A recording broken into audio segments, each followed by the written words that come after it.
செய்ய போகிறோம். கொஞ்சம் தேவையான எண்ணெய் ஊற்றி சோம்பு கிராம்பு பட்டை போட்டு வதக்கணும். நல்லா பொரிஞ்சதும்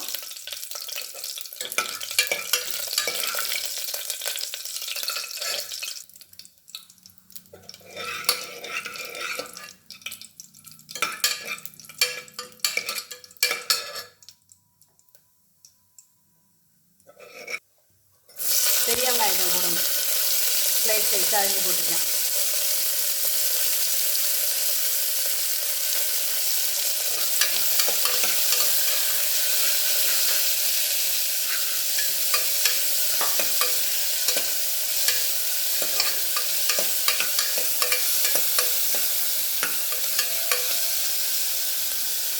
கருவேப்பிலை இது நல்லா செவக்க வறுக்கணும்.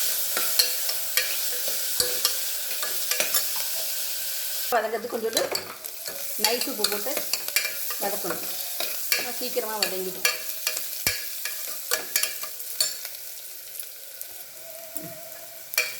வெங்காயம் நல்லா வதங்கிருச்சு. தக்காளி போடணும். நல்ல பழுத்த தக்காளி, நான் ஒரு தக்காளி போட்டிருக்கேன். நல்லா வதங்கணும். தக்காளி மசியாக வதங்கணும்.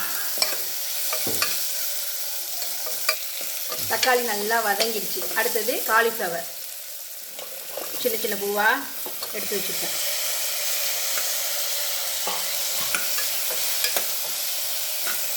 இது நல்லா எண்ணெயில் ஒரு வதக்கிடணும்.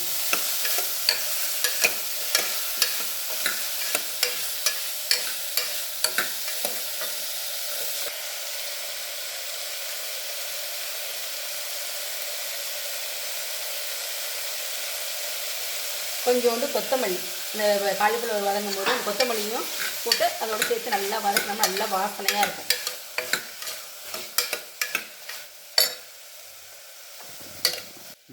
அது நல்லா வதங்கிட்டு இருக்கட்டும். அதுக்கு இந்த குருமாவுக்கு தேவையான மசாலா அரைச்சி வச்சுருக்கேன். தேங்காய், பொட்டுக்கடலை, பச்சை மிளகா, இஞ்சி, பூண்டு, உப்பு வச்சு ரொம்ப நைஸாகவும் இல்லாமல் குறன்னு இல்லாமல் மீடியமாக அரைச்சிங்க. இந்த வதங்கினதும் அதில் போடணும். இதை போட்டு நல்லா ஒரு வதக்கி விட்டுட்டோம்னா இன்னும் நல்லா வாசனையாக இருக்கும்.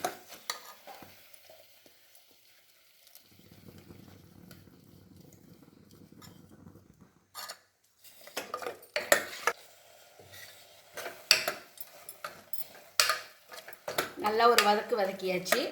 இப்போ தேவையான தண்ணி, வேகிறதுக்கு காலிஃப்ளவர் எல்லாமே வேகிறதுக்கு தேவையான அளவு தண்ணி ஊற்றணும். இதிலே உப்பு போட்டு அரைச்சிருக்கோம். பத்தலைன்னா போட்டுக்கலாம். தேங்காவிலே உப்பு போட்டு அரைச்சிருக்கேன். பத்தலைன்னா போட்டுப்போம்.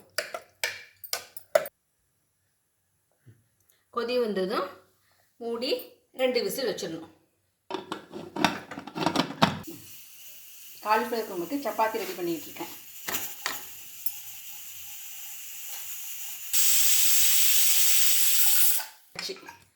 விசில் எடுத்து காலிஃப்ளவர் குருமாவை பார்ப்போம். கமன்னு காலிஃப்ளவர் குருமா ரெடி.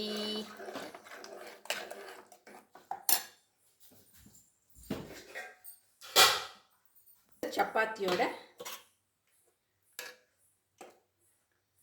சாப்பிட்டு பாருங்க, எப்படி இருக்குன்னு சொல்லுங்க.